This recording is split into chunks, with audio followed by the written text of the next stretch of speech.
মাশআল্লাহ, এই ছোট বোনটি তার নিজ হাতে 30 পারা কোরআন শরীফ লিখেছেন।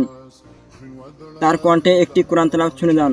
ইয়া ইবাদিয়াল্লাযীনা আমানু ইন্না আরদি ওয়াসিআতুন ফাইয়ায়া ফা'বুদুন কুল্লু নাফসিন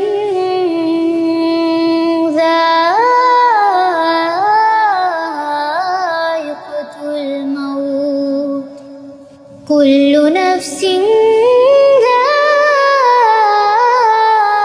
যায়িকাতুল মাউত সুম্মা ইলাইনা তুরজাউন والذين آمنوا وعملوا الصالحات لنبوئنهم من الجنة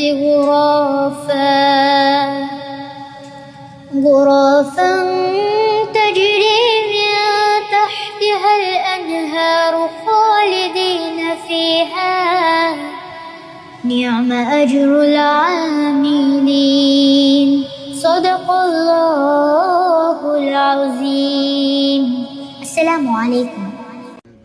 আর যদি ভিডিওটা ভালো লাগে তাহলে লাইক কমেন্ট শেয়ার করবেন। সম্পূর্ণ কোরআন শরীফ যে ছোট্ট শিশুটা লিখেছে তার হাতে রাখতেই কষ্ট হচ্ছে।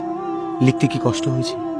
জি না, কোরআন যেহেতু অনেক মধুর বাণী, সেহেতু আমার লিখতে কোনো কষ্ট হয়নি, আল্লাহর কালাম যেহেতু।